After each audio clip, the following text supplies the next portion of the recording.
At bago tayo manalangin, nais ko po sanang sabihin ito, na nung isang gabi, sa palagay ko'y kagabi nga, sinabi ko sa isang binibini, kung gagawin mo lang ng eksakto ang iniutos sa ating gawin, ang mangyayari nga'y, yung sanggol na yun na may tubig sa loob ng kanyang ulo, liliit yun. At yung ulo nga nung sanggol ay lumiit kagabi, nasa kalahating pulgada ng sukatin sa pisi. Kaya heto nga't ginala ng binibini ang PC na yun ngayon dito. Ngayon, ang dahilan kung bakit ginawa ko yun, kapatid, ay para sa isang kadahilanan. Kita nyo? Kung may makikita kasi kayong isang bagay na hayat talaga't kitang-kita mong nangyari, palalakasin nun ang inyong pananampalataya para tuloy-tuloy naman ang palataya doon. Minsan, talagang ginagawa ko yung ganun na, kunwari, gaya ng sasabihin ko sa isang tao na tumayo siya, lumakad ng isang hakbang o dalawa, igalaw mo ang kamay mo, pagalawin mo ang daliri mo, o anuman na pwede nilang gawin na kaiba, para lang makita nila na talagang maayos na ang lahat. Kakabahan nga sila at iisipin nilang baka di yun mangyayari. Pero nangyayari nga sa lahat ng pagkakataon, kita nyo? Talagang nangyayari. Ilan po rito ang nais na maalaala sa pananalangin ngayon? Maaari niyo po bang itaas ang inyong mga kamay at sabihin, Panginoon, may pagkaloob nawa, atin ngang iyuko ang ating mga ulo ngayon. Panginoon, habang napapakinggan namin ang kaidakilat lumang pansimbahang himnong ito na isinulat ng minamahal kong kapatid na si Paul Rader, Only Believe, pinagbubulay po namin ngayon yung tungkol doon sa isang batang lalaki na dinala ng tatay niya sa mga alagad. Wala pang 10 araw ang nakakalipas noong pagkalooban sila ng kapamahalaan ni Jesus na magpalayas ng mga diablo at magpagaling ng mga may sakit, at heto sila, lubos silang nadaig ng kaso na yun ng epilepsy. At nakita nila ang ating Panginoon na dumarating. At yung tatay ay sumalubong at sabi, Panginoon, mahabag ka sa amin. Ang aking anak ay lubhang pinahirapan ng sari-sari ng diablo. Siya'y dinala ko po sa iyong mga alagad at hindi nila siya mapagaling. Sabi ni Jesus, aking magagawa kung mananampalataya ka. Manampalataya ka lamang. O Diyos, tunay ngang hindi ka kailanman nagbago kahit katiting mula noon. Ikaw pa rin talaga yung mapagmahal, masintahin at mahabaging Diyos na yun. Kung ano ka noon, ay yan ka pa rin mapasa hanggang ngayon. At Panginoon, gaya nung tatay na yun, kaming lahat ay humihibik, Panginoon. Iyo pong sakluluhan kami sa aming di pagsampalataya. Napakasimple po, pero kami lang talaga'y nagpapahapay-hapay doon, Ama. Nais po naming alayan ka ng pasasalamat at papuri dahil sa paghipo sa munting sanggol na iyon kagabi. Nasaksihan nga namin yung pinakabungo na nakalobo talaga na yung buto nun ay sagad-sagaran na, pero lumiit ng kalahating pulgada kagabi. Kami nga'y lubos na nagpapasalamat dahil dun, Ama. Sa panahon po na batid naming ang mga doktor nami walang pagsasaliksik tungkol dun, na wala silang magawa na remedyo para dun. Ngunit ikaw ay nananatiling Diyos, ang Panginoon sa lahat ng anumang kalagayan. Pinasasalamatan ka po namin, Ama. Pinasasalamatan ka po namin dahil sa katapatang loob ng nanay na ito at pagiging malugod niya at sa pagtalima niya na makabalik dito daladala ang pising yun at maidikit yon sa kapirasong papel dito upang maipakita sa publiko ang patutuon niya sa kaluluwalhati ng Diyos. Naway ang kanyang munting sanggol ay mabuhay at lumaking normal na bata para sa iyo pong kalwalhatian. Iyo pong pagmasdan ang mga kamay na nagsipagtaas dito, Ama. Bawat isa sa kanila ay may pangangailangan. Maging ang aking kamay ay nakataas din, Ama. Ako'y nangangailangan din. At marami rin po rito sa pamamagitan ng liham o sa mga nakalagay rito sa may kahon na nangangailangan. Mga tao na mabigat talaga ang pangangailangan. Iyo pong papangyarihin, Panginoon, na ang bawat isa'y matanggap nila ang hinihiling nila sa gabing ito. Naway panghawakan nila ang patutuo ng nanay na ito rito at gawin yung halimbawa na anuman ang iyo pong salitain, ito'y tapos na. Ito'y ang kailangan na lang naming gawin ay tanggapin ito at papaging gayon na nga, ito'y tapos ng gawa. Iyo pong ipagkaloob, Panginoon, ng bawat liham dito at mga panyo rito, bawat tao na para sa kanila'y pinapatungan, sila naway magsigaling, bawat isang nagsipagtaas ng kanilang mga kamay, Ama, naway matanggap po nila ang minimithi ng kanilang puso. Amin itong inihiling, sa pangalan ni Jesus, Amen. Maaari na po kayong makaupo. Gusto ko pong ipakita sa inyo rito yung PC na dinala ng binibini. Ito po yun. Talagang lumiit yung ulo ng munting sanggol, gaya ng ipinangako ng Panginoon sa atin sa pamamagitan ng Espiritu Santo kagabi. Hindi ba't kamangha-mangha talaga siya?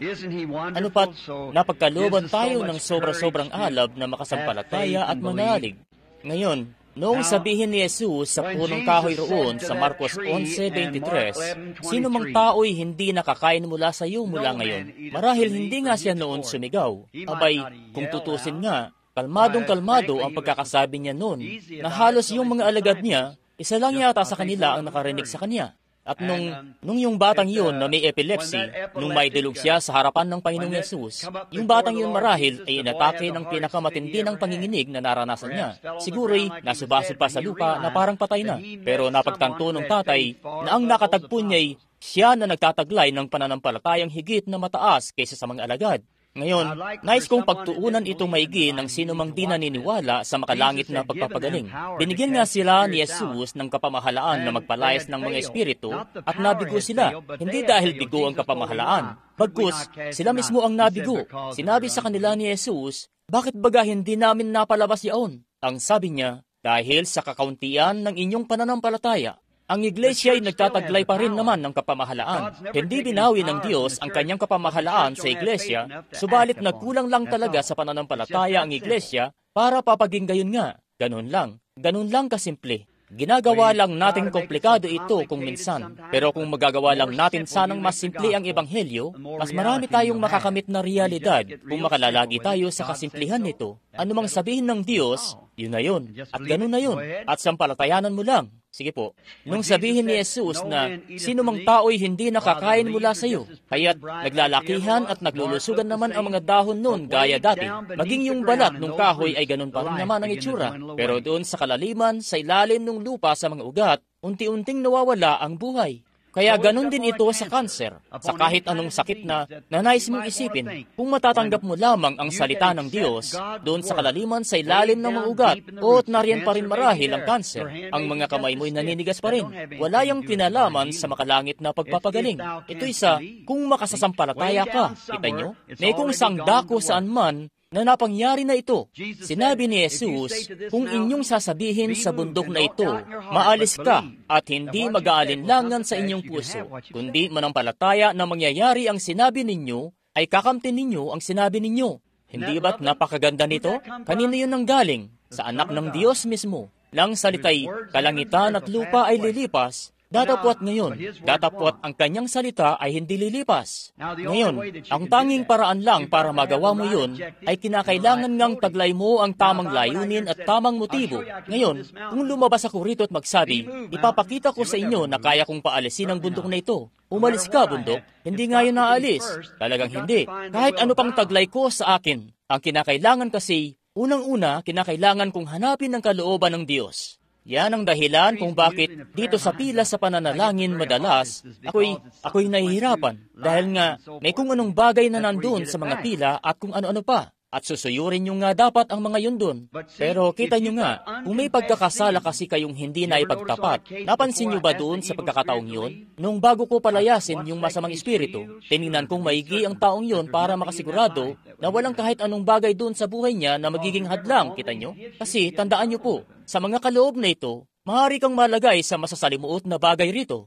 Ang Diyos, naalala nyo ba nung isang beses, nagbigay ng propeta, may lalaking ginawang propeta, ito ngang si Moises, at inutusan siyang pumaroon, magsalita doon sa bato, at galit na galit nga yung propeta noon, at lumapit doon, at hinampas yung bato, na pumapatungkol sa kahinaan ni Kristo na siya'y pinapatay pa sa ikalawang pagkakataon o hinahampas pa sa ikalawang pagkakataon. May kapamahalaan ng propeta na gawin yun, pero hindi yun ang kalooban ng Diyos. Hindi nga ako maniniwala na kalooban yun ng Diyos na si Elias ay babaling pa dahil sa tinutokso siyang kalbo ng mga bata. Sa tingin ko ay hindi na niya dapat ginawa yun. Subalit isa nga siyang propeta at nagalit nga siya at sinumpa niya ang mga batang yun at kaya nila patuloy ng 2 inahing oso ang 42 bata na walang kamuwang-muwang. Kita nyo? Pero di nga ako naniniwalang kailangan pa niyang gawin yung ganon. At kaya naman tayo, ang Diyos, naniniwala nga ako ngayon, bago niya ilagay ang kanyang iglesia sa kapamahalaan, sinusubok niya muna ang kanyang iglesia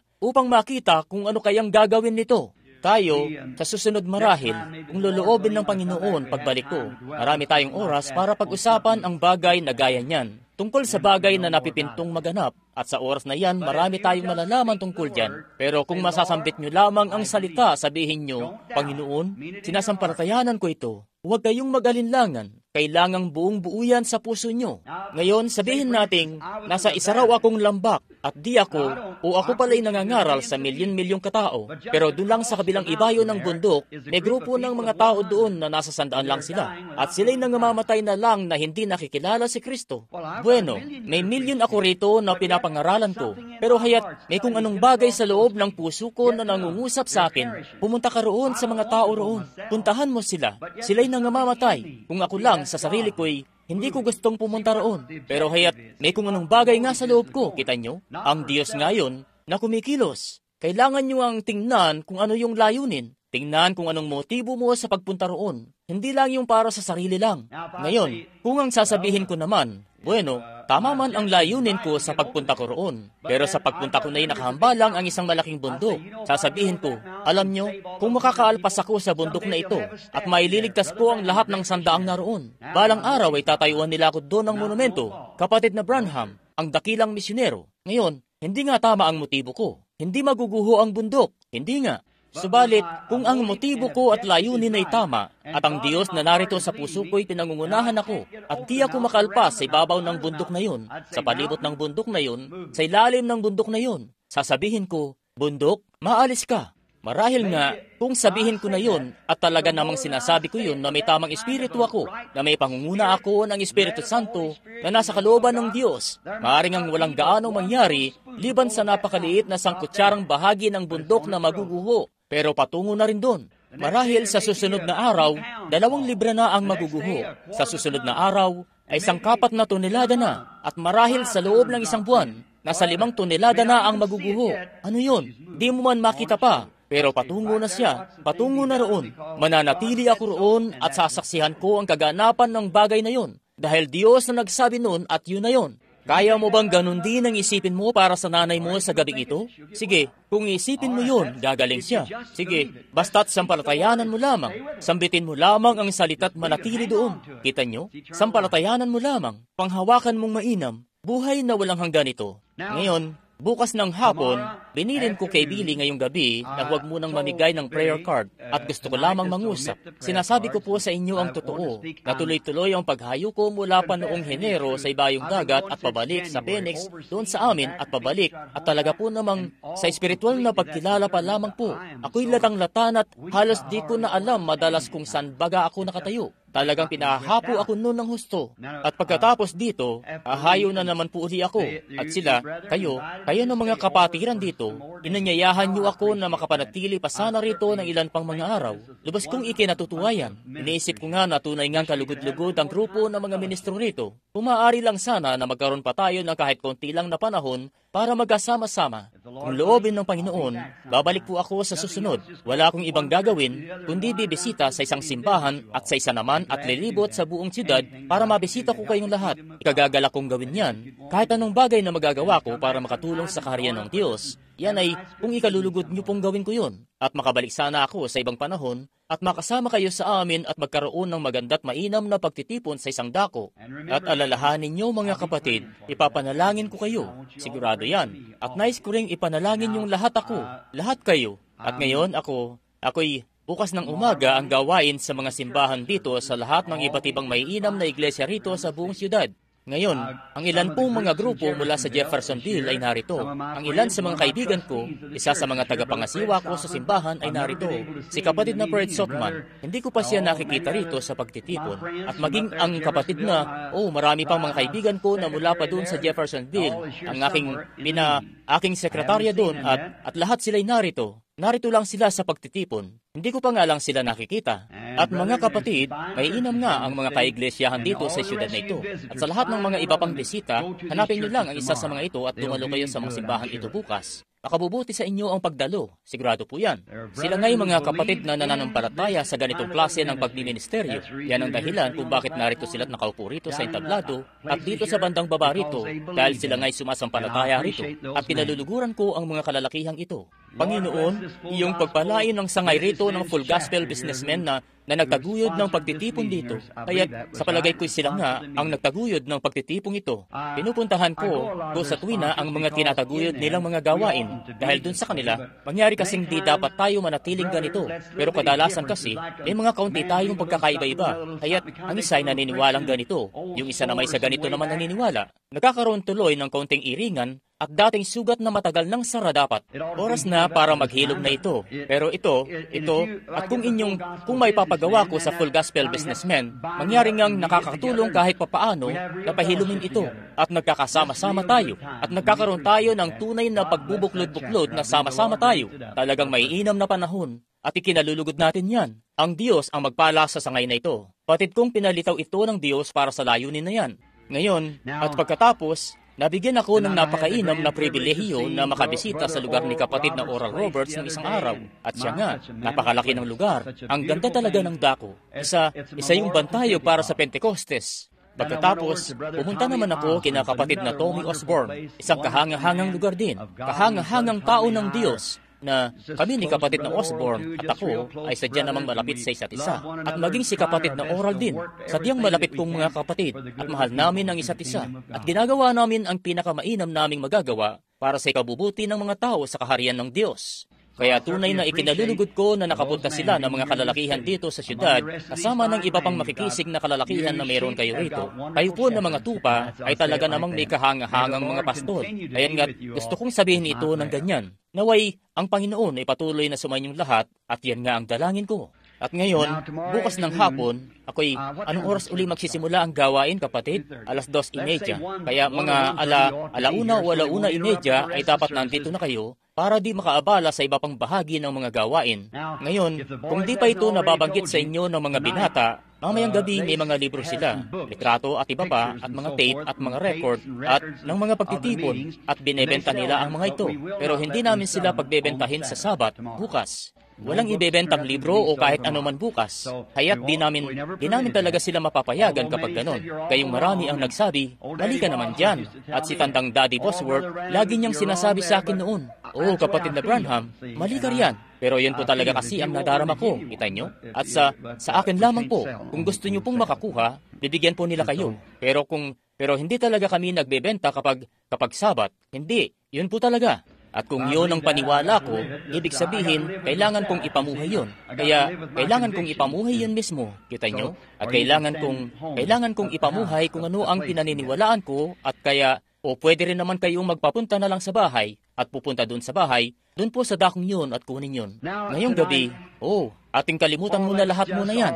Yung mga trabaho na kailangan pa nating tapusin, o anumang iba pa, o mga kailangang asikasuhin sa araw na ito. Atin pong isang tabi ang lahat ng anumang bagay at tumuon sa salita ng ilang minuto at tumingin sa sasabihin ng Diyos sa atin sa pamamagitan nitong kanyang salita. At itinadalangin ko na naway pagkalooban nga tayo ng Diyos ng higit na dakilang pagpapala sa gabing ito. Jean, kidnapin mo nga yung maliit na batang yan para sa akin. Kidnapin mo nga siya para sa akin. Hindi po ba talaga naman nakakatuwa at nakakaaliw siyang bata? Gusto mo bang sumama sa akin pa uwi at makipaglaro sa bulinggit kong anak na si Sarah? Ganito rin siyang kalaki. Gusto mo? Gusto ko na makapunta ka. Kasing laki mo rin siya. At talagang mahal na mahal siya ni Daddy. At sa tingin ko, mahal na mahal mo rin ang daddy mo, di ba? Si Mami. Siyempre naman. Nakakatuwa na munting batang babae. Nandito ako, tinitingnan ko siya. Yung maliliit niyang matay, parang sunog na mga butas sa kumot at kulay tsokolate ang buhok niya. Talaga pong magiliw ako sa maliliit na bata. May dalawa akong maliliit na anak na babae sa bahay.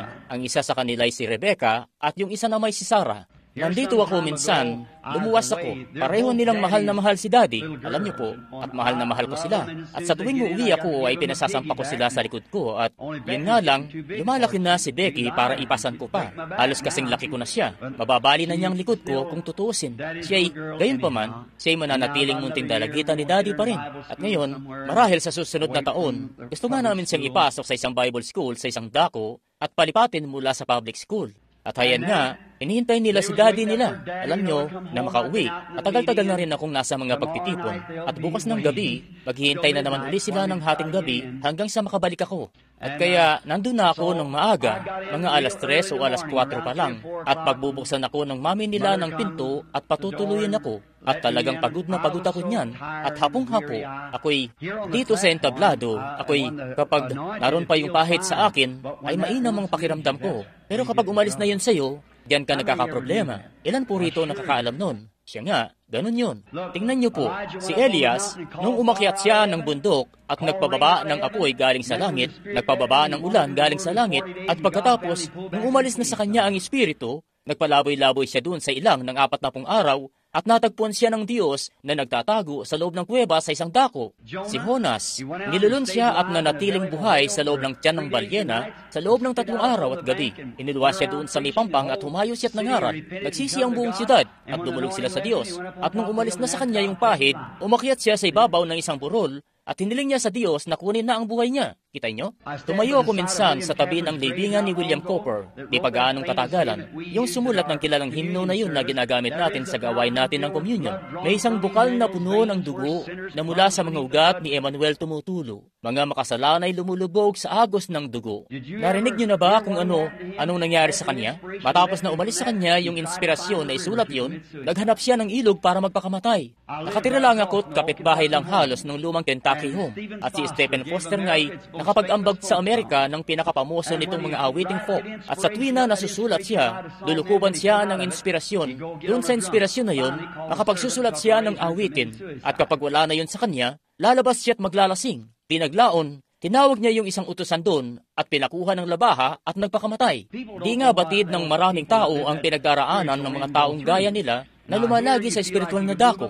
Ngayon, dito nga, pakiramdam mo'y para bang magagawa mong ilipat ang isang bundok. Pero kapag wala na sa iyo ang pahid na yun, at lalabas ka na sa may pinturyan, kung walang tao nga alalay sa iyo doon, kita nyo? At pagkatapos, siguro matapos ang ilang oras halos, di mo na alam kung nasaan ka, at gabi-gabihan, nauubos talaga ang lakas mo. At ang munting, gusto sana ako sa inyong ikwento tungkol kina munting Sarah at Rebecca. Kaya't nung sumunod na umaga, hindi ako makatulog at kaya bumangon ako. Umupo ako sa isang silya at pagkatapos noon si Becky, palibhas ay siya ang mas matanda. Mas mahaba ang binti niya kaysa dun kay Sarah. At kaya tumakbo papalapit sa akin si Becky. Nagising siya noon, bumaba ng kama, ingat na di magising ang maliit niyang kapatid. At heto na siya sa buong bahay, talagang tututakbo. Sabi niya, Daddy, inilabas ko yung binti ko at sumampas siya doon. Balansing-balansi talaga siya doon. Kumbaga sa mga modernong iglesia, alam nyo, nasa larangan na ng matagal na panahon, alam nyo, daang taon na ring namamayagpag. Nababalansin niya talaga ng gusto ang sarili niya doon. At niyakap niya ako't ang sabi, "Oh, daddy ko. At si munting Sarah nga, dahil sa ingay, nagising. Bueno, hindi ko alam kung ganun din ito sa mga anak nyo. Sa akin kasi ganun. Yung mga nakababatang kapatid ay napupunta sa kanila yung pinaglumaang damit ng ate nila. At mangyari nga na suot noon ni Sarah ang pajama ni Becky. Ganito lang halos ang haba ng paa niya, alam nyo. At heto na siyang papalapit. Napakaliit niya, patumba-tumba, nadadapa. At nung makaabot siya dun, medyo huli na. Kaya si Becky, bumaling siya, sabi, "Sarah, kapatid ko, may gusto akong sabihin sa iyo." Sabi niya, "Nauna kasi ako rito, at ako lang ang pwede rito. Kaya solo ko dapat si Daddy at walang para sa iyo." Ganon nga minsan ang iniisip ng tao tungkol sa relihiyon, di po ba? Ganon nga. At ang kawawang bulinggit na si Sarah, sumimangot yung uso niya, at yung maitim niyang mga mata ay tumingin sa akin at bigla na lang siyang umiyak. At si Becky, yung pisngi niya ay nakalapat sa pisngi ko. Yakap na yakap siya sa akin. Mahal na mahal ko siya. At si Sarah, papalakad na palayo dahil solong-solo ni Becky si Daddy. Inusli ko yung isa kong tuhod ng pagganito at sininyasan ko siya ng paganoon. Dali-dali siyang ginanahan at tumakbo papalapit. Sumampas siya sa tuhod ko tapos batang-bata pa nga siya at yung mga binti niya ay di man lang makasayat sa sahig. Medyo patumba-tumba siya. Marahil parang ako rin na medyo patumba-tumba, alam nyo. At di niya maabot yung sahig. Hindi siya isang malaking denominasyon, alam nyo. At kaya hindi niya maabot yung solidong sahig. Batang-bata pa kasi siya. At pagkatapos, halos mahulog-hulog na nga siya. At kaya niyakap ko siya sa dalawa kong bisig ng pagganito at nilapit ko siya sa akin at kumislap yung maliliit niyang itim na mata at sumulyap kay Rebecca. Sabi niya, "Rebecca, ate ko." Sabi niya, "Siguro, totoo nga na solo mo lahat si Daddy. Pero gusto kong malaman mo ang isang bagay. Solo ako lahat ni Daddy." Kaya't ang lahat ng ako'y solo niya talaga. Marahil wala man akong mataas na pinag-aralan para makapagpatayo ng naglalakihang mga bagay. Basta't batid ko na nasa kanya ang lahat kong ako. Patumba-tumba man ako, basta't nasa mga bisig niya ako'y magiging panatag. Bueno, dumulog po ulit tayo ng maikling panalangin sa Kanya bago natin buksan ang salita. Ngayon, makalangit na Ama, napagtatanto po namin gaya rin kami sa mga malilit na bata at ika'y nalulugod po na makasama kami at sumamba kasama kami at habang kami sumasamba sa iyo at iyong minamahal kami at niyayakap sa iyong mga bisig at nagpapadala ng iyong Espiritu Santo at pinababatid sa amin na ika'y buhay at ika'y ang aming Ama, kami nga'y nagpapasalamat sa iyo ng lubos-lubos. Ngayon po, may tulot nawa na ang Espiritu Santo'y pumarito sa amin sa gabing ito. Iyong kaluguran po ang bawat puso, Panginoon. Iyong pong pagkalooban kami ng sariwang pagpapala. Iyong ibuhos ang patak ng hamog ng habag sa amin, Ama. Iyon nawang di natingnan ang aming mga pagkakasala. Napakarami po talaga nito. Panginoon, may pagpatawad nawa ito sa amin.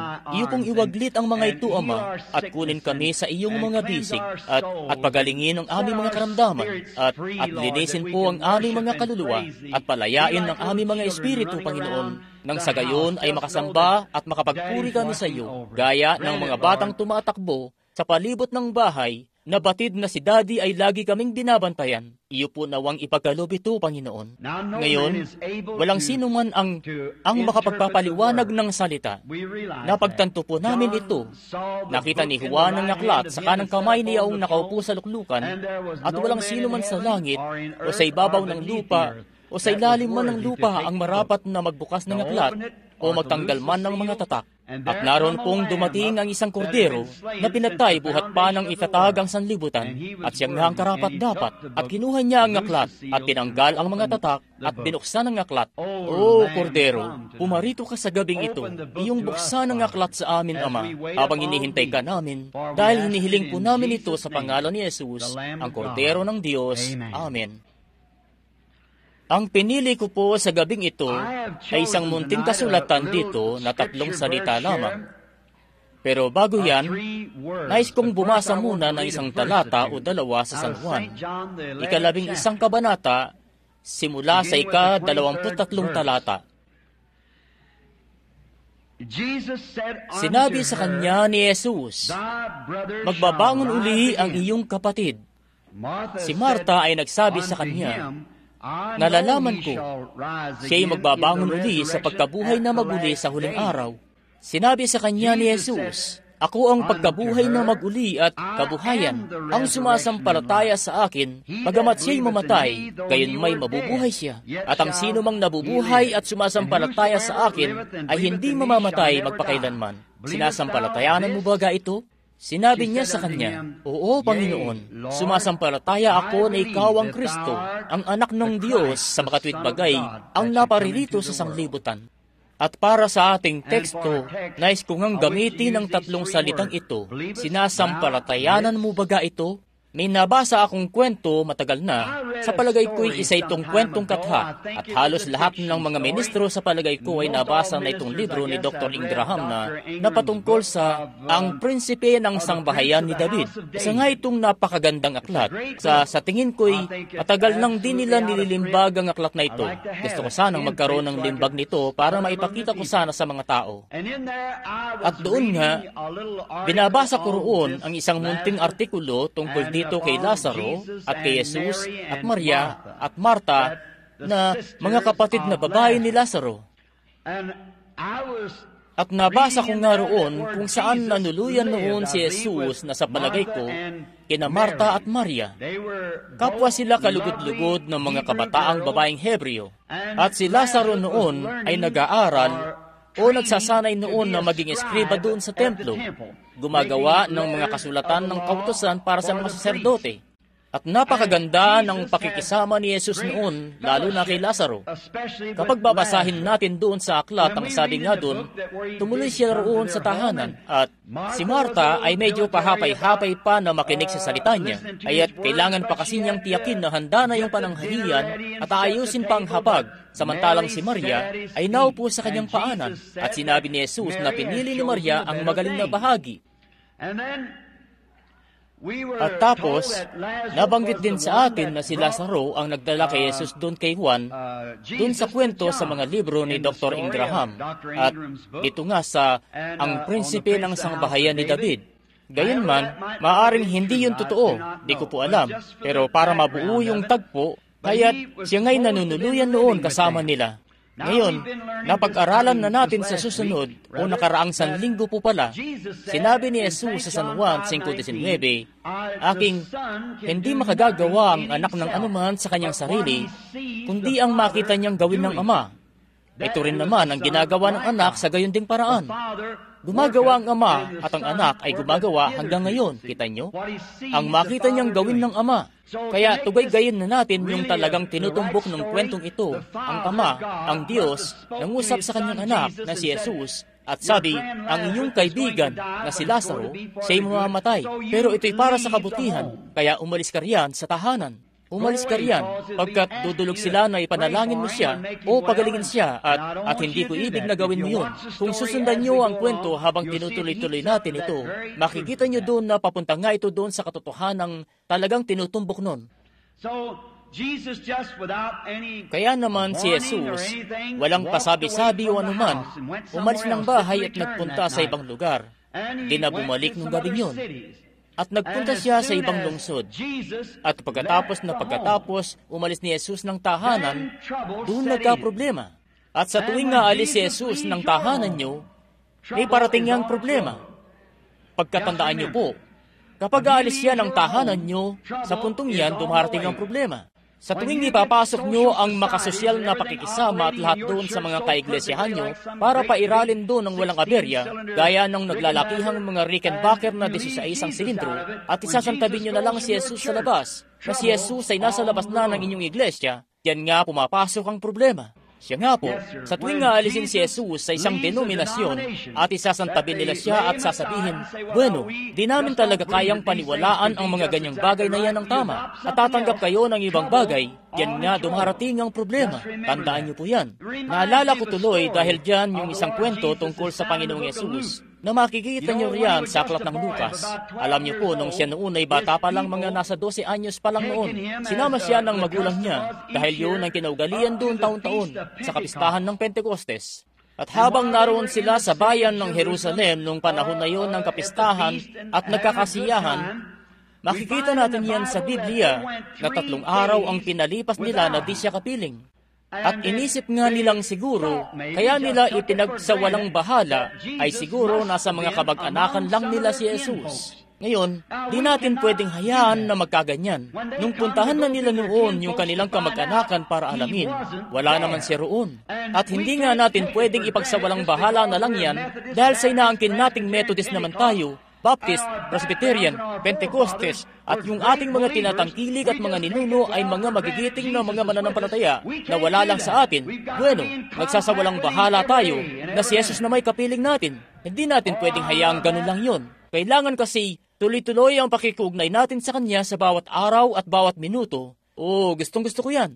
Ang inaasam ko nga'y ang Diyos ngayon, yung kinamit ng mga magulang ko, ng mga ninuno ko, kahanga-hanga naman talaga yun. Kaya't ang kinamit nila noon ay napakainam, pero sa palagay ko'y malayo na ang ating nilakbay. Ituon natin ang ating paningin sa kung ano siya ngayon. Di ko na nanaisin pang tumuon sa mga ginawa ni Ginoong Moody noon, dahil malayo na ang nilakbay natin mula noong kay Ginoong Moody. Ang problema sa mga kaiglesiyahan natin ay tumutuon pa tayo sa nakaraan at sasabihin, bueno, tingnan natin kung anong sinabi ni Ginoong John Wesley, kung anong sinabi ng iba noon. Yan ang dahilan kung bakit malayong-malayo na ang narating ng siyensya sa larangan nila kaysa sa naabot ng relihiyon. Mangyari nga ang 300 taon ng nakararaan, may siyentipikong Pranses ang nagpatunay na kung bubulusok ka sa katakot-takot daw na bilis na 35 milya kada oras, makabibitiw ka raw sa hatak ng mundo. Sa tingin nyo ba, binabalikan pa yan ng siyensya sa panahon ngayon? Sila'y bumubulusok na ngayon sa bilis na 19 milya kada oras at pabilis pa ng pabilis. Sila'y nagtutumulin sa pag-usad, nakatuon sila sa pag-usad, samantalang tayo gusto nating tumuon pabalik at titingnan kung anong sinabi ni Moody, sinabi ni Sankey, sinabi ni Finney, Knox, Calvin, ang ilan sa mga yun noon. Ang mga sinabi nila'y may inam naman, para kasi yun sa kapanahunan nila. pero tayo ngay umuusad. Ang lolo ko'y sumakay sa karitelyang hila-hila ng kalabaw. Ako'y nagmamaneho ng Ford V8. Ang anak ko'y magpapalipad ng eroplanong jet. Kaya umuusad talaga tayo. Ganyan dapat ang relihiyon.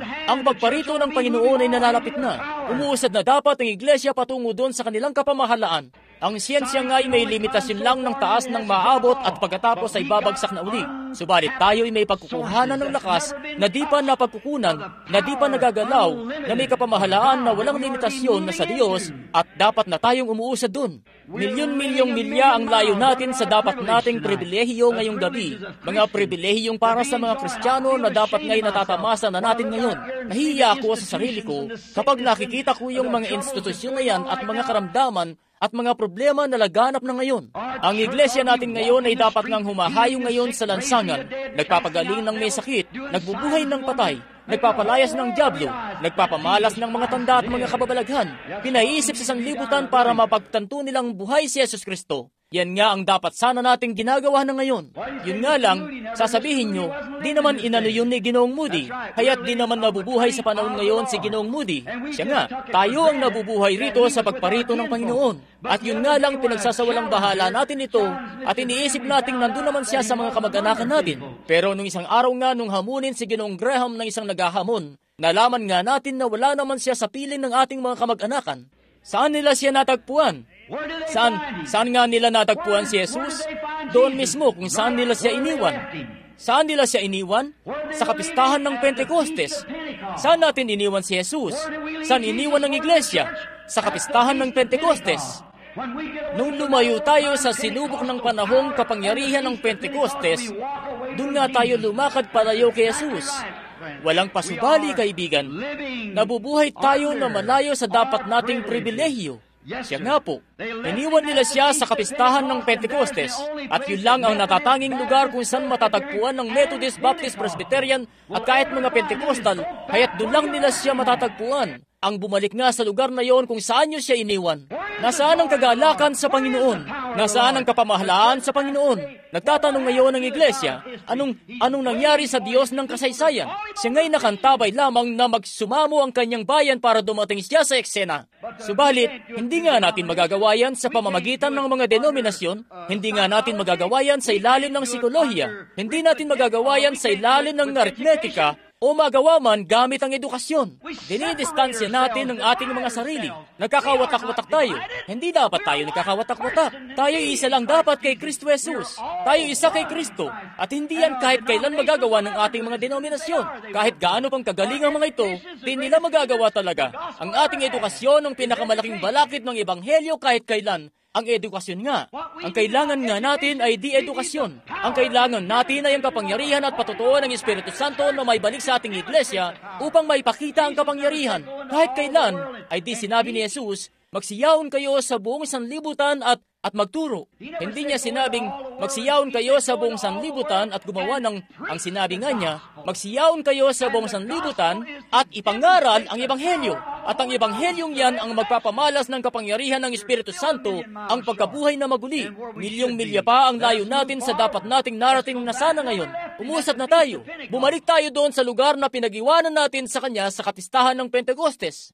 Sinabi ni Jesus sa Juan, sa palagay ko, sa 15 kabanata, sabi niya, ako ang puno ng ubas, kayo ang mga sanga. Bueno, ngayon, kung ang puno ng ubas na yon ay nagpatubo ng unang sanga, at mula sa sanga na yon ay nasulat ang aklat ng mga gawa, ang ikalawang sanga nga'y gagawa ng isang uling aklat ng mga gawa. Ang ikatlong sanga na may gagawa rin ng isang uling aklat ng mga gawa. At bawat sanga na tutubo mula sa puno ng ubas na yon ay magiging katulad nung naunang sanga. Ngayon, maaari kang ngang maghugpong, alam natin yan. May nakita na akong puno ng sitro na may 8 iba't ibang bunga roon. May nakita na rin akong puno ng dalandan na namumunga ng lukban at limon at lahat na ng kung ano-ano pa. Pero idinugtong lang sila doon. Yan ang problema sa panahon ngayon. Idinudugtong natin ang sarili nating mga ideya. Idinudugtong natin ang ating mga denominasyon. Pero kung ahayaan lang natin na magpatubo yung punong yon ng isa uling puno ng ubas sa ganang Kanya, magiging katulad yon ng mga orihinal na puno na tumubo na mula roon. Hallelujah! Oh, nagkakaroon na ng paghahalo-halo sa iglesia. Subalit ang kailangan natin ay ang kapangyarihan ng orihinal. Kailangan nga natin ang Espiritu Santo, ang kapangyarihan ng pagkabuhay na maguli ni Jesus Kristo. Yun ang sinabi niya sa ating gawin. Ako ang puno ng ubas, kayo ang mga sanga. Kung ang punong ubas ay magpapatubo ng sanga at namumunga yon ng magagandang asul na ubas, ang susunod na sangangay mamumunga ng magagandang asul na ubas. Kung tumubo ang unang puno at sila'y sumailalim sa kapangyarihan ng Espiritu Santo at gumawa sila ng dakilang mga himala at mga tanda at natatakan niya ang patutuo nila sa harapan ng sanlibutan, ano pat, di kakaunti sa kanila sa kanilang patutuo. Sila'y sa sarili nilang dugo natatakan ang patutuo nila. Sinuong nila ang lahat na ng sari-saring panganib at lahat, madala lang ang ebanghelyo. Dumanas sila ng dusa, hinagupit sila, pinahirapan sila. Tayo ba'y dadalhin na lang sa tahanan sa kalangitan sa mabulaklaking higaan ng kaalwanan, samantalang ang iba'y nagbata para pagtagumpayan ng gantimpala at naglayag sa kalawakan ng duguang karagatan. Ano nga bang inaasahan sa atin na dapat nating gawin? Kinakailangan kong magbata kung ako'y mamamahala. Paigtingin mo pa ang kagitingan ko, Panginoon. Siya nga, kailangan natin di na natin kailangan ng panibagong denominasyon. Di na natin kailangan ng panibagong gusali para makapanamba. Ang kinakailangan natin ay makalubang panliblib, nakasilong sa malaasul na langit na pumupuksa ng kasalanang Pentecostal na revival na ipinanganak noong Pentecostes at ibinalik na muli ngayon sa iglesia ang kapangyarihan ng Espiritu Santo muli na magpapabalik kay Jesus sa eksena. Ang Diyos ng kasaysayan lumilitaw sa eksena sa sandaling kailangan talaga. Kailangan natin ito. Yan nga ang nagiging problema sa iglesia ngayon. Napag-iwanan na tayo. Nahuhulog tayo sa kaugalian ng sanlibutan. At unti-unti, taon-taon, nagsisimula itong mamatay at malanta. Malapit na ang panahon ng pagpupungos. Puputulin na ito ng Diyos na kasintiyak ng pagkakatayo ko rito sa may pulpito. Puputulan siya ng Diyos upang pagbungahin siya ng bunga. Puputulin niya ang gawa ng sanlibutan isa sa mga araw na ito. Nakakahiya talaga ang nagpapakasasa na ginagawa ng iglesia sa pangalan ng relihiyon. At natuklasan din natin, nung umalis si Jesus, pumasok ang kamatayan. Sa tuwing aalis si Jesus sa ating iglesia, ang kapangyarihan ng Espiritu Santo ay umaalis din mula sa ating kaiglesia. Kaya naman nalalanta ito at namamatay. At paglaon ay wala nang natitira pa rito. Ngayon, nung umalis si Jesus, pumasok na ang kamatayan. Nakalulungkot nga ang panahon ito. At pansinin nyo, nagulumihanan sila at nagsugo sila para sunduin si Jesus, pero hindi siya dumating. Nagsugo uli sila para sunduin siya at hindi siya uli dumating. Pero batid niya ang napipinto niyang dapat gawin. Batid nga niya sa gabing ito kung anong dapat niyang gawin. Hindi yun nawaglit sa kanya. Alam na alam niya ang napipinto niyang dapat gawin. Siya nga'y magbabangon ng bayan na sintiyak ng pagkakatayo ko rito sa may pulpito. Siya'y magbabangon ng mga tao para sa kanyang pangalan mula sa henerasyong ito ng hentil. Yun nga ang gagawin niya. Papalapit na ang panahon ng mga Hudyo at ang sa mga hentil naman ay papatapos na dahil talamak na ang ginagawa nila. Tinatanggihan na nila si Kristo, tinatanggihan na nila ang mga tanda, tinatanggihan na nila ang mga bagay na sa Diyos at babansagan pa nila na pagbabasa lang daw yon ng isip o kapangyarihan daw ng dyablo at tapos.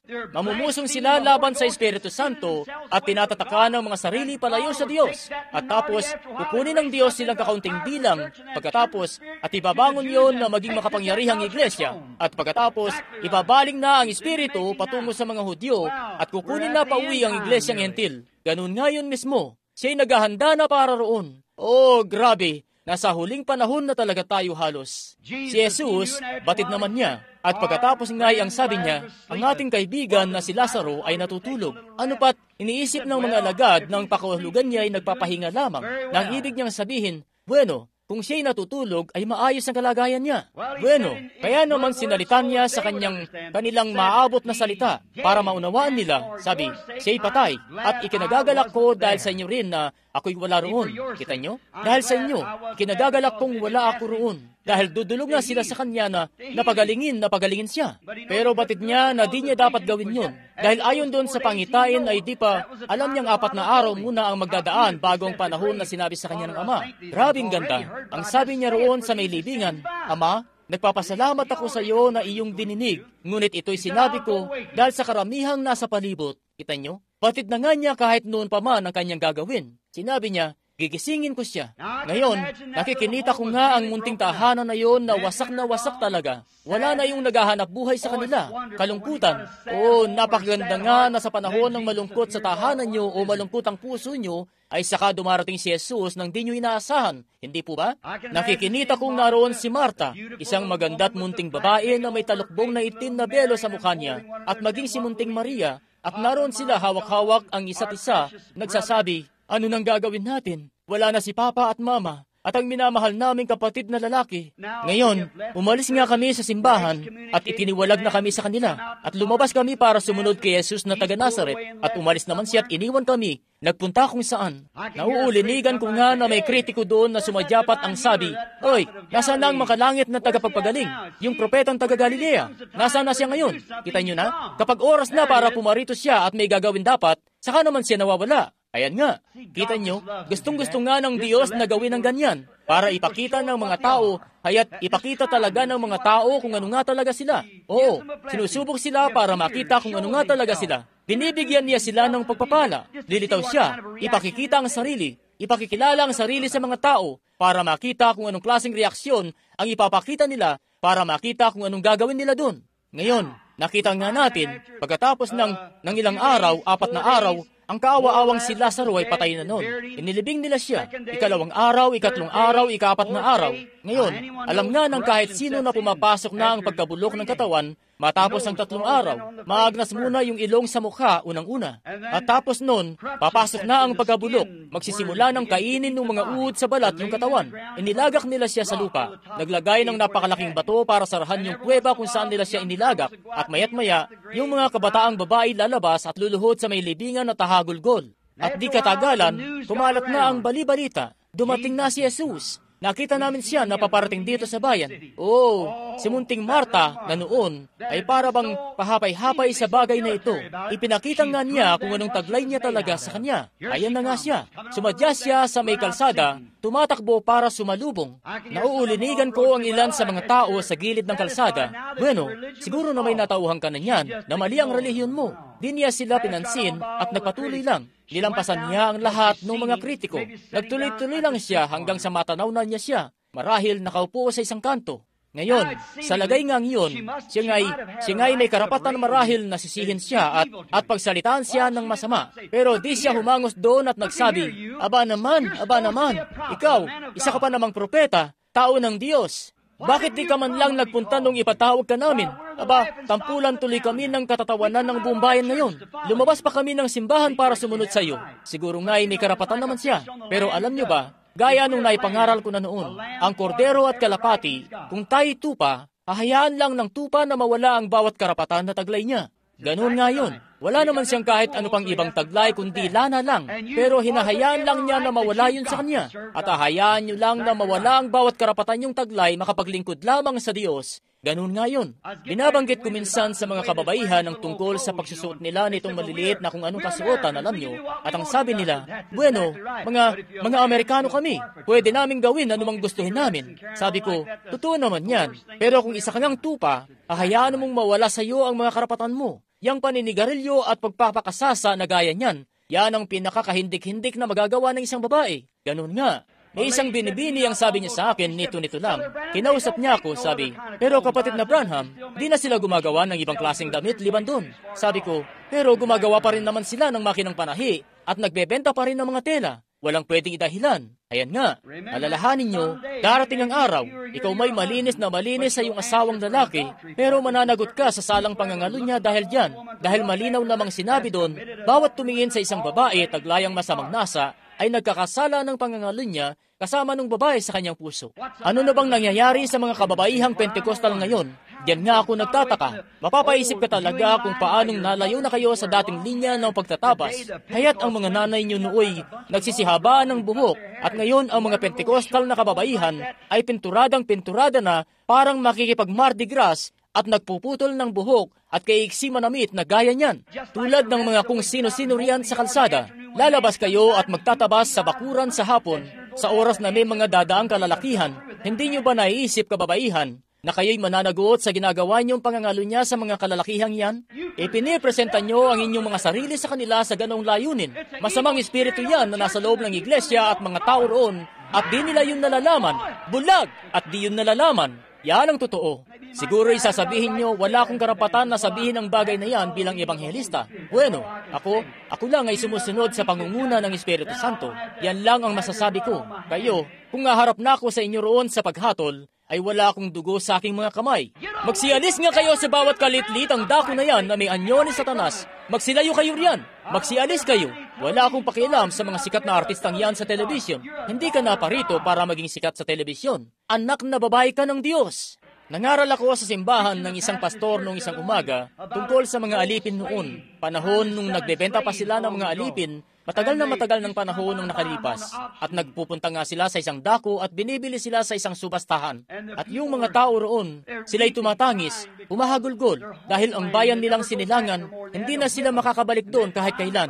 At tapos sinahagupit pa sila. At binibili lang sila doon na akala mo bumibili ka lang ng kotse o kung anong bagay, may presyo, at ibinebenta sila ng mga tao. At isang araw, may dumating na mamimili, isang ahente, sa malaking pala o malaking asyendang yon, ang ibig kong sabihin. At sabi niya, nasa ilang alipin ba ang may bebenta mo? Sabi, bueno, makikipagpalitan ako.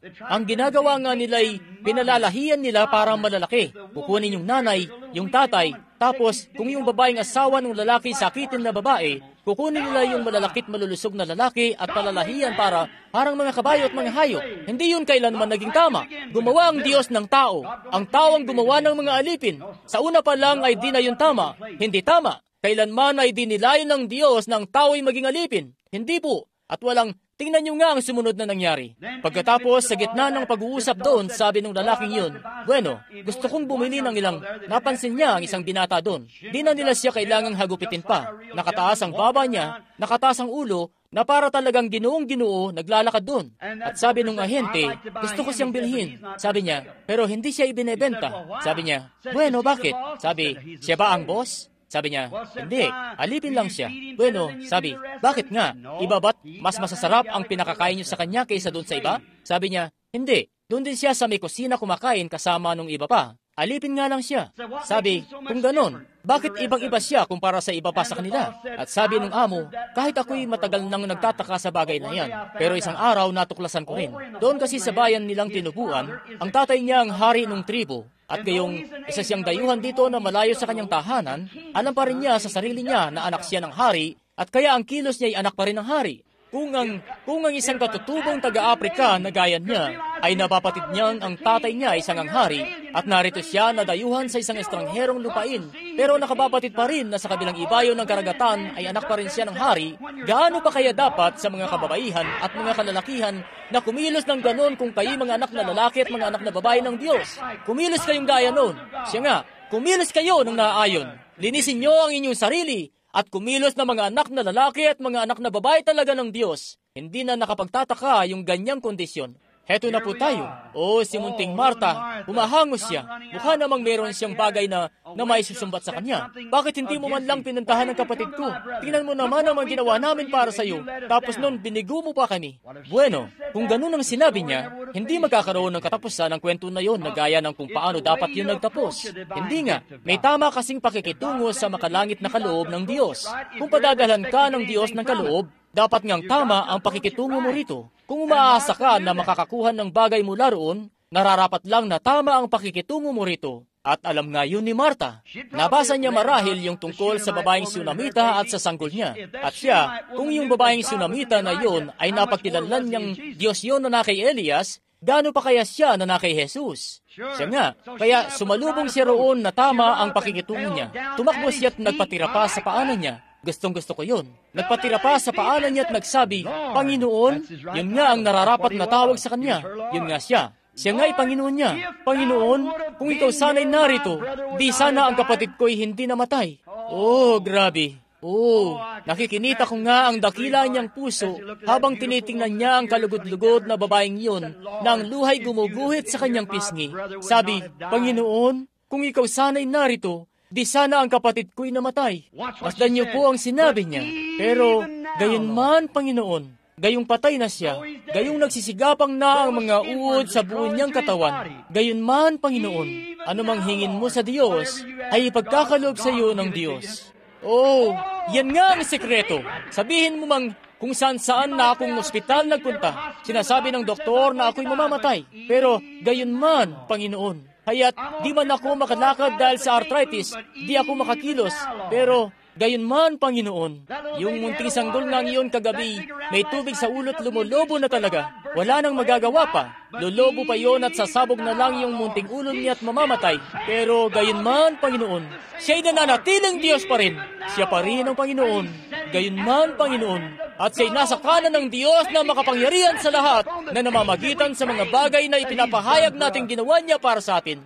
Ngayon po, lubos akong napupuspos. Siya nga, babansagan din naman niyo akong holy roller, kaya umpisahan niyo na at tawagin akong ganun nga. Kaya, siya nga naman, gayunman, Panginoon, anumang hingin mo sa Diyos, ay ipagkakaloob sa iyo ng Diyos. Magsihingi kayo sa Ama sa pangalan ko, yaon ang aking gagawin, sabi ni Jesus. Gayunman, Panginoon, anumang hingi na ipagkakaloob sa iyo ng Diyos, tumimo nga yun ng husto sa dakila niyang puso. Ang sabi niya, mabubuhay uli ang iyong kapatid. Sabi niya, opo, Panginoon, mabubuhay siya. Isa siyang mabuting binata. Magbabangon nga siya sa pangkalahatang pagkabuhay na maguli sa huling araw. Naniniwala nga ang mga Hudyo sa pangkalahatang pagkabuhay na maguli. Siya'y magbabangon sa pagkabuhay na maguli sa huling mga araw. Masdan niyo nga siya. Inilahad niya ang kanyang munting sarili doon. Ang sabi niya, ako ang pagkabuhay na maguli at buhay. Ang ganda. Walang kahit sinong tao ang kayang magsalita ng gaya nun noon. Wala rin kahit sino pagkatapos ang makapagsasalita ng gaya nun. Siya lamang ang nag-iisang makapagsasalita ng ganun. Ako ang pagkabuhay na maguli at buhay, sabi ng Panginoon. Ang sumasampalataya sa akin, bagamat siya'y mamatay, gayon may mabubuhay siya. At ang sino mang nabubuhay at sumasampalataya sa akin ay hindi mamamatay magpakailan. Sinasampalatayanan mo ba ito? Sabi niya, opo, Panginoon. Nalalaman nga niyang may napipintong mangyari. Meron nga talaga. Sa tuwing ang pananampalataya na nasa matapat na puso ay kakatagpuin ng Diyos, sila nga'y maglalapat sa isa't isa na gaya nun. Meron talagang mangyayari. Inahamon ko ang mga tagapakinig ngayong gabi na sa pangalan ng Panginoong Yesus Kristo, iugnay niyo ang pananampalataya niyo sa Diyos gaya nun at sa ilang minuto lang ay magtatamasa tayo rito ng isang uling Pentecostes. Magtatamasa nga ang bayan na ito ng napakadakilang revival na kulang ang mga pulis ng bansang ito para pahupain ng mga tao. Siya nga, magkakaroon nga ng isang tunay na revival. Gayunman, Panginoon, bueno, Panginoon, nasabit kami sa ganito, nakagawa kami ng ganito at nakagawa ng ganoon. Wala akong pakialam anuman yang mga nagawa niyo. Gayunman, Panginoon, naghihintay siya sa inyo na tumawag kayo sa Kanya. Siya, sinasampalatayanan mo ba ito? Siya nga po, ano pa man yan, ano mang hingin mo sa Kanya? Saan ninyo siya inilagay? Ngayon, pumunta siya roon sa libingan. Gusto ang pagiging tao niya na tumangis. Gusto rin ang pagiging Diyos niya na ibangon ng patay. Eto nga, di pa katagalan, may isang ginang nakaanib sa isang grupo. Di ako kadalasang nagbabanggit ng kung ano-ano laban sa mga denominasyon. Pero ang ginang pong ito, di sila naniniwala na Diyos si Jesus. Ang sinasabi lang nila'y, propeta lang siya. Ngayon, kung siya isang propeta lang, lahat tayo'y lugmok sa kasalanan. Diyos siya. Walang iba kundi ang Diyos nga. O kung hindi, siya ang pinakamalaking manlinilang na nagkaroon ng mundong ito. Tama. Siya nga'y higit pa sa tao. Ang sabi ng ginang na ito, hindi siya Diyos. Laganap na talaga ngayon, yung gaya niya na panlipunan lang na ebanghelyo. Iginigit nilang propeta lang daw si Jesus Kristo. Aba, siya ang Diyos ng mga propeta. Siya nga. Sabi ng ginang, patutunayan ko sa iyo sa Biblia mo na tao lang siya. Sabi ko, sige po. At sabi niya, nung pumunta siya sa pinaglilibingan noon ni Lazaro, ang sabi doon sa Biblia, tumangis siya. Siya nga'y mortal, o di sana'y hindi siya tumangis. Sabi ko, Binibini, yan na ba ang kasulatan mo? Ayoko pong para bang namumusong ako rito na sasabihin ko ito. Pero sasabihin ko nga sa inyo ang sinabi ko sa kanya. Sabi niya, yun na yun. Sabi ko, napakalabnaw naman ng pahayag na yan na siguro'y mas malabnaw pa sa sabaw na pinagkuluan ng anino ng manok na ginutom hanggang mamatay. Sabi ko, bueno, ikaw nga'y di makatatayo sa bagay na gaya niyan. Sabi niya, aba, tumangis nga siya. Pinakikita lang niyan na mortal siya. Sabi ko, siya'y kapwa mortal at immortal. Siya'y Diyos na nagkatawang tao. Sabi niya, kalokohan. Sabi ko, pumunta siya roon sa libingan na tumatangis. Siya nga naman totoo yun. Pero nung itinindig niya ang munti niyang sarili doon, ang sabi nga ng Biblia, walang anyo ng kagandahang makikita tayo sa kanya. Walang kagandahan ng mananais natin sa kanya. Pero itinwid nga niya ang maliliit niyang balikat at nagwika, Lazaro, lumabas ka!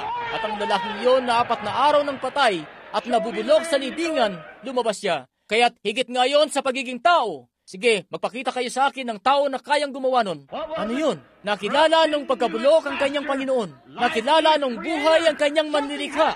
May bagay nga na kailangang mangyari. Nagsalita siya at yung lalaking iyon na patay na't nakalagak sa loob ng libingan ng 4 na araw, nagbangon muli at tumindig sa kanyang mga paa at buhay. Hallelujah! Ang Diyos ngayon na naroon sa kanyang anak. Siya nga po, ang Diyos yon na inihahayag ang sarili sa pamamagitan niya. Ang anak, ang Diyos yon na nagsasalita, hindi tao.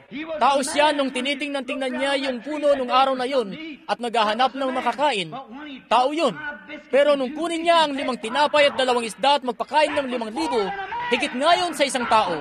Ang Diyos yon na nagpakain sa kanila roon. Higit nga siya sa isang propeta, higit sa isang tao.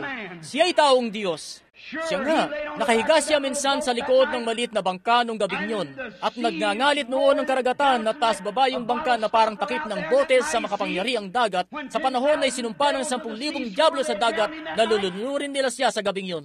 Isa nga siyang tao na nahapot na pagod sa pananalangin sa mga may sakit, nahiga siya roon sa may likod at di siya naingli ng hangin. Isa nga siyang tao sa pagkakatulog niya, subalit nung gumising siya at ipatong yung paa niya sa gilid ng bangka, tumingala at magsabing, "Pumayapa, tumahimik ka!" At ang mga hangin at mga alon ay tumalima sa kanya. Higit nga yun sa isang tao. Diyos yun na nasa tao at inihahayag ang sarili. Siya nga, siya'y tao doon sa krus nung siya'y sumigaw na kahabagan. Nung siya'y sumigaw at magsabing, "Nauuhaw ako." Tao yun.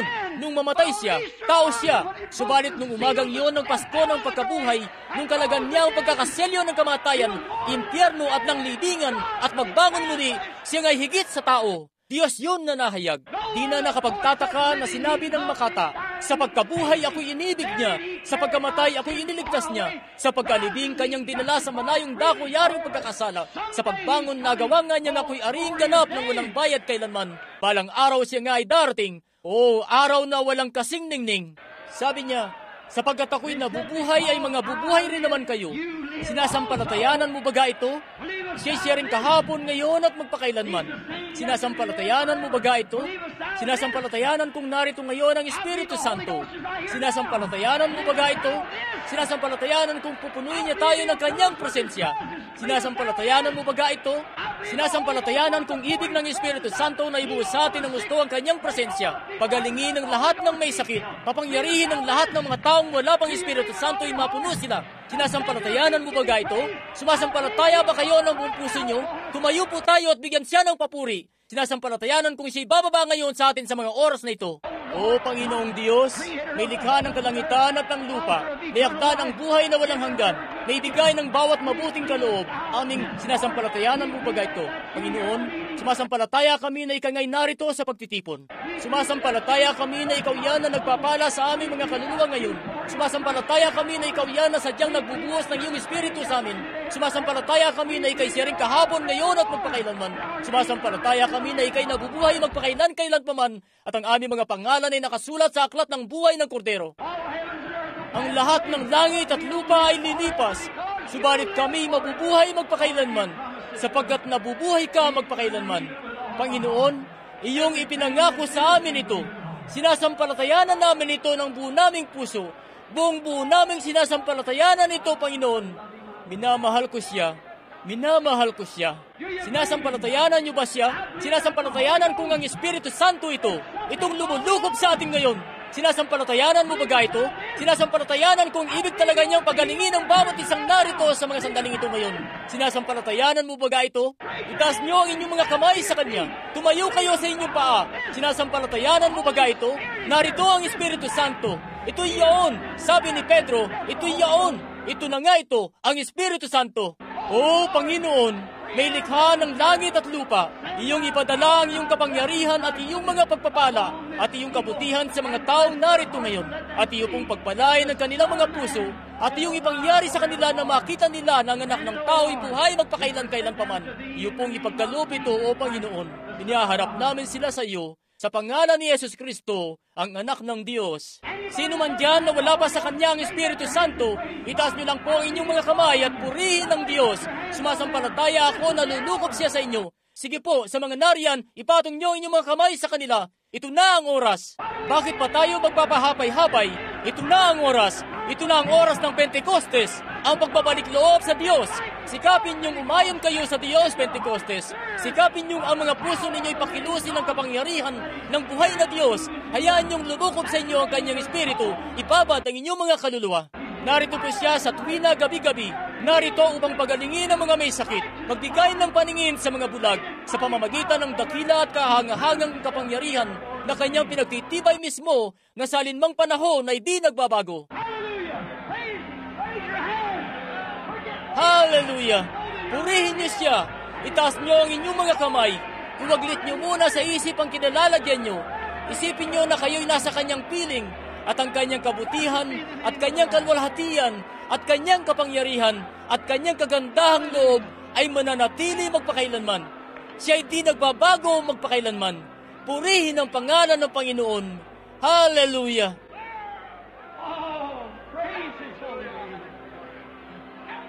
Oh, purihin ang kanyang banal na pangalan. Oh, lubos na kahanga-hanga, lubos na makapangyarihan siya. Ilan dito nagnanais na ilaan ang kanilang buhay sa Diyos sa mga sandaling ito muli? Itaas niyo po ang inyong kamay. Ilan dito nagnanais na ilaan ang kanilang buhay sa Diyos? Sige po, itaas niyo ang inyong kamay. Tunghayan natin ang Pentecostes. Tunghayan natin ang bayan ng Diyos. Akin ngang itinataas ang kamay ko. Panginoon, narito ako. Suguin mo ako. Ikaw nga'y magpadala ng anghel na may dalang mga baga mula sa dambana at ipadala sa amin ang kapangyarihan, Panginoon. Diyos, iyo pong ipagkaloob ito sa kapuluan ng iyong Espiritu, O Ama. Iyong dinggin ang aming panalangin, O Panginoon. Iyong dinggin ang aming panalangin bilang mga sumasampalatayang anak na naninindigan. Purihin ang kanyang pangalan. O, gaya ng mga alon ng kalwalhatian na bumubuhos, O, patak ng hamog ng habag, O, purihin ng Diyos. Naway ang aming mga kaluluway umantabay. Sinasampalatayanan mo baga ito? Sinasampalatayanan mo baga ito? Ito yaong Espiritu Santo na dumarating. Ito yaong di nakikitang puwersa na pinipihit tayo roon sa kaharian ng Diyos sa mga pagpapala ng Pentecostes. Magsibalik na kayo sa tahanan. Inihintay na ang pagbabalik niyo sa tahanan. Kayo'y mamahaling mga tao. Ibig ng Diyos na kayo'y mismo'y mailaan. Kababaihan, linisin niyo ang inyong mga sarili. Kalalakihan, linisin niyo ang inyong mga sarili. Tayo magsimula ng magbalik loob sa Diyos at paglingkuran ng Diyos ng may tunay na malinis na puso. Purihin ng Diyos. Kumikilos na rito ang Espiritu Santo sa pagtitipon. Gawin niyong nararamdaman niyong pangunguna sa inyo. Hayaan niyong kumilos sa inyo ang Espiritu Santo. Wala na akong ibang masasabi pa. Di ko na alam kung ano bang pwede kong sabihin. Ang Espiritu Santo ay nakapalibot na sa buong gusali. Blessed be the name of the Lord. Praise be to the Lord. Oh, hallelujah, hallelujah. Purihin ang pangalan ng Panginoon. Purihin ang Panginoon. Oh, hallelujah! Hallelujah! Purihin nga ang Panginoon. Purihin ang Panginoon. Grabing kahanga-hanga nga. Grabing malwalhati talaga. How beautiful. Grabing kaaya-aya. Grabing kahanga-hanga ang papuri ng mga banal ng Diyos sa inyong harapan. Sa presensya ng Espiritu Santo na naritong kumikilos at nagpapakita ng kanyang kalwalhatian mula sa dakilang madla rito na nagkakaisang nagpupuri sa kanyang pangalan. Bumaling kayo sa katabi at makipagkamay sa kanila riyan, sabihin, purihin ang Panginoon, kapatid na lalaki. Purihin ang Panginoon, kapatid na babae. Sige po, gawin ho natin at hayaan natin ang Diyos na magudyok sa atin. Purihin ang Panginoon. Sige po, lahat po kayong Methodist at Baptist at Presbyterian, Pentecostal at Seventh-day Adventist, at kung ano man po kayo, makipagkamay kayo sa isa't isa sa presensya ng Panginoong Diyos. Sige lang po. Oh, hallelujah! Hallelujah, hallelujah. Oh, I'm so glad I'm glad. Oh, tearing down the wall, pulling out the cross. Hallelujah! Hallelujah! Oh, lubos akong nagagalak na isa ako sa kanila. Lubos nga akong nagagalak. Oh, tinitibag na ang mga pader.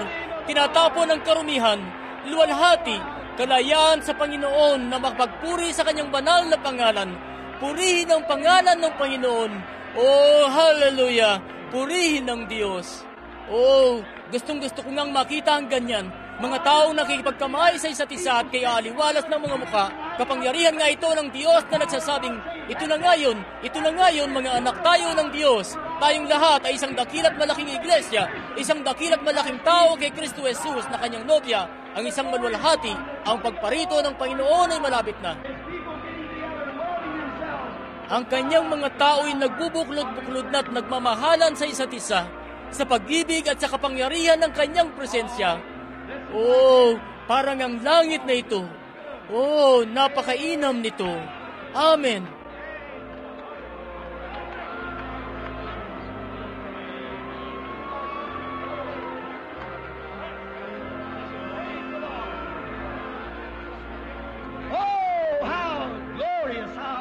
Oh, lubos ngang nakaluluwalhati, lubos na kahanga-hanga, na sadyang makasamba sa Panginoon sa Espiritu at sa kapangyarihan.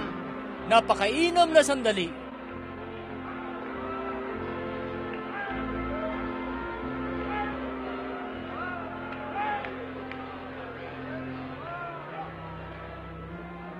Patapos pa lang, simula pa lang, wala ngang sinasabi ko sa mga kapatid, wala nga ritong katapusan. Wala nga ritong di natin alam kung saan sisimulan. Kaya wala itong katapusan. Sadyang kahanga-hanga talaga.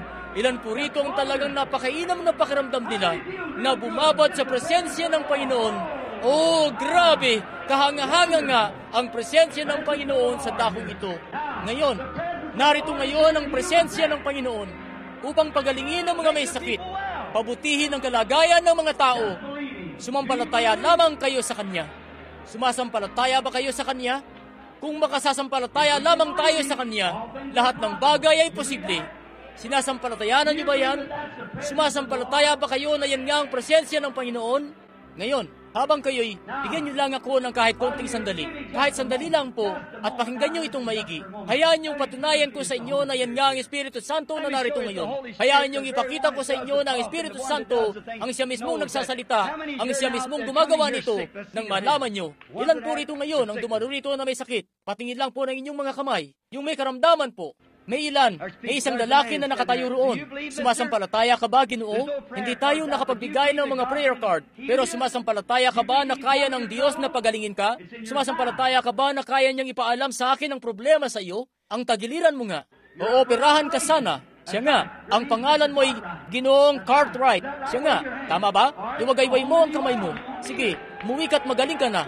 Di mo na kailangang problemahin pa. Sinasampalatayanan mo ba ito? Yang lalaki po riyan na may kargang sanggol sa kanyang bisig, sumasampalataya ka ba na lingkod ako ng Panginoon? Sumasampalataya ka ba ng Espiritu Santo ito? Hindi kita kakilala, tama po ba? Hindi pa kita nakikita kahit kailan. Di natin kilala ang isa't isa. Sinasampalatayanan mo ba na kaya ng Espiritu Santo na ipaalam sa akin ang problema sa sanggol na yan? Pinapandal siya. Siya nga, tama ba? Totoo nga yan. Hindi ka taga rito, hindi. May pinoproblema ka sa iyong tiyan. Nagdurusa ka rito. Ikaw mismo. Tama, hindi ba? Taga Kansas City ka. Sige, umuwi ka roon. Pinagaling ka na ni Jesus Kristo. Hallelujah! Sumampalataya ka. Sinasampalatayanan mo ba ito ng buong puso mo? Narito ang anghel ng Panginoon sa ibabaw ng munting maliit na babae rito na may katandaan na. Nakaupo sa banda rito, pinahihirapan ng hernia. Sumasampalataya ka ba na pagagalingin ka ng Diyos sa hernia na yan, kapatid? Ikaw nga na may munting pulang bulaklak sa iyong sombrero. Itaas mo ang iyong kamay. Sige, umuwi ka na sa tahanan niyo at magaling ka na. Amen. Oh, ang Diyos ito. Si Kristo po ito na anak ng Diyos. Siya'y bumangon mula sa mga patay. Siya'y narito. Ngayon, ipatong niyo po ang inyong mga kamay sa isa't isa at dumulog tayo sa isang mainam na sandali ng panalangin. Bawat isa sa inyo, habang tumatawag ako ng paparito, halika po, kapatid na lalaki. Habang nakapatong ang mga kamay nyo sa isa't isa na nagpapakita na ang Diyos ay talaga rin namang nagpapagaling, narito sa tabi ko ang isang kapatid na lalaki para mag-alay rin ng pananalangin. Umpisahan mo na. Sige, purihin ang Panginoong Diyos.